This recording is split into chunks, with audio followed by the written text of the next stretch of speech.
اخبارك واخبار الولاد ايه؟ الحمد لله، مش احسن حاجه، لسه متخانقه انا واياد امبارح. طول الوقت يعصبني ويحرق في دمي. معاكي حق، هما فعلا بيعملوا حاجات تستفزنا كتير، بس خلي بالك، حاولي ما تخليش الخصام ده يطول، يعني ما تعوديهوش ان انتي بعيده او مش موجوده. خلي الخصام دي حدود. يا سلام، يعني اروح اصالحه يبقى هو الغلطان واروح انا اعتذر له؟ لا طبعا، ده قليل ادب. ابقى متعصبه ويسيبني ويمشي، او يقعد يخبط ويرزع في البيبان ويكسر في الحاجات. منتهى قله الادب.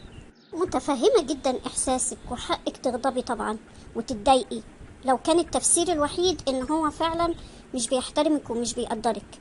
لكن في تفسير تاني للغضب، تفسير علمي، عندك فكره عنه؟ لا، ما جاش في بالي. ايه تفسير تاني يعني؟ لما بيكون في اي موقف غضب، المخ بيدي اشارات للجسم ان في خطر خارجي بيهدده وعليه ان هو يحمي نفسه، فبيستجيب استجابة من حاجتين: fight or flight. يا اما يهرب من الموقف كله، يا اما ان هو يواجه بمجهود بدني زيادة. حتى انت لاحظي نفسك ساعة الغضب مش بتحسي نفسك مشدودة وعضلاتك مشدودة؟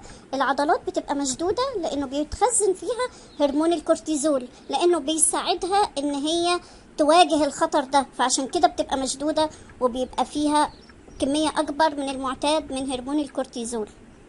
المخ في الوقت ده بيبقى كل تركيزه الحماية من الخطر ده، فمش بيبقى سامعك اصلا انت بتقولي ايه ولا مركز في الكلام اللي بتقوليه. التركيز في الكلام اللي بتقوليه ده ممكن لما يبقى رجع للهدوء والتوازن. الجزء المسؤول عن المنطق ده بيبقى اون هولد، كأنه بوز متوقف، مش قادر يفكر ولا يجمع انت بتقولي ايه ولا يستوعب. عشان كده انت بيتهيألك ان هو لا، مش مقدر كلامك او مش محترم كلامك، لكن هو اصلا بيبقى في وضع ان هو مش سامع الكلام ده اصلا او مش مركز فيه عشان يستوعبه. مش هيستوعبه غير لو كانت في حالة هدوء وتركيز. والحل ايه بقى في حاجه زي كده؟ هو انا هفضل في حلقه الدم دي على طول وهسمح له يعمل اللي هو بيعمله ده؟ لا طبعا، مش معنى انك انت تعدي الموقف انك انت قبلتي اسلوبه ده. لا، في اكتر من طريقه نتعامل بيها. اول حاجه، لما تحسي انك انت غضبانه اعملي زي ما هو بيعمل، اعملي رد الفعل اللي جسمك متوقعه. يا اما فايت اور فلايت، يا اما تعملي مجهود بدني غير عادي باي طريقه انت شايفاها، تغسلي مواعين، تقلبي الشقه، تعملي رياضه، تتمشي.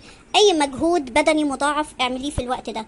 او ان انت تدخلي تعملي تامل، تنفس، تذكري الله، تصلي، تتوضي، تعملي اي حاجه بعيده عن الموقف، يا اما تهربي يعني من الموقف قصدي.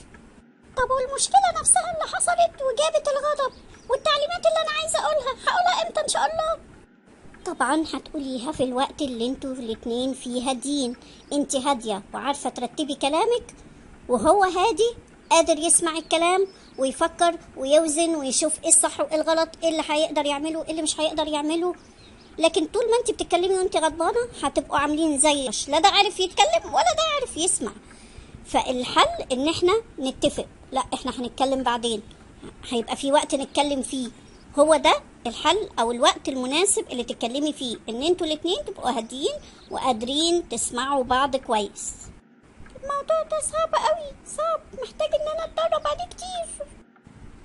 الموضوع فعلا محتاج تدريب ومحتاج وقت ومحتاج صبر.